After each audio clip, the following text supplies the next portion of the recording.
नमस्कार। पूजा के समय आसन का प्रयोग किया जाता है। हमने घर पर, मंदिर में तथा जहाँ पूजा व यज्ञ होते हैं सभी जगह स्थानों पर आसन का उपयोग होते देखा है। हमारे घर पर भी जब पूजा या अनुष्ठान होता है तो पूजन सामग्री में पंडित जी आसन अवश्य लिखते हैं। आसन को पर्याप्त सम्मान पूजन करने वाले द्वारा दिया जाता है। इसी तरह हम जब योग व प्राणायाम की कक्षाओं में जाते हैं तो वहाँ भी ये निर्देश दिया जाता है कि एक दरी अवश्य लेकर आवें। हम सभी लोग योग व प्राणायाम में भी यथाशक्ति आसन का प्रयोग करते हैं।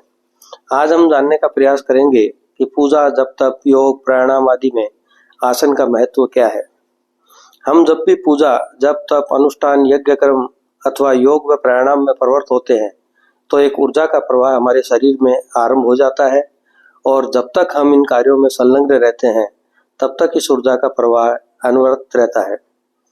जब हम सत्कर्म करते हैं तो इस ऊर्जा का स्वरूप सकारात्मक होता है तथा दुष्कर्मों के समय यह ऊर्जा नकारात्मक हो जाती है। पूजा पाठ, जप, तप, योग, प्राणायाम के समय हमारे शरीर में सकारात्मक ऊर्जा का ही प्रभाव होता है जो हमारे तन व मन दोनों के लिए ही लाभदायक होती है। यह ऊर्जा हमें अंतरिक्ष से प्राप्त होती है। दूसरी तरफ पृथ्वी का कार्य है ऊर्जा का अवशोषण करना। हम तड़ित छड़ के बारे में जानते ही हैं जो आकाशीय बिजली को अवशोषित कर पृथ्वी में भेज देती है, जिससे हम बड़ी हानि से बच जाते हैं। पृथ्वी का स्वभाव है ऊर्जा को अवशोषित करना।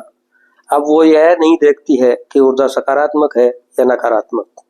सकारात्मक ऊर्जा के उचित उपयोग हेतु अंतरिक्ष व पृथ्वी के बीच एक अवरोध की आवश्यकता होती है, जिसे सनातन के मनुष्यों ने आसन का नाम दिया है। आसन सूती, रेशमी या ऊनी ही होना चाहिए जो ऊर्जा के प्रवाह को पृथ्वी में जाने से रोक सके। अब आप आसन का महत्व अच्छे से समझ गए होंगे। योग प्राणायाम में आजकल देखा देखी प्लास्टिक की 2 फुट चौड़ी पट्टी का उपयोग होने लगा है जो उचित नहीं है। इस समय आसन की चौड़ाई इतनी होनी चाहिए कि हमारा कोई भी अंग पृथ्वी को स्पर्श नहीं करे। अतः हमें सकारात्मक परिणाम हेतु सही आसन का चुनाव करना चाहिए। आपको हमारा चैनल अच्छा लगा हो तो इसे लाइक, शेयर व सब्सक्राइब करना न भूलें।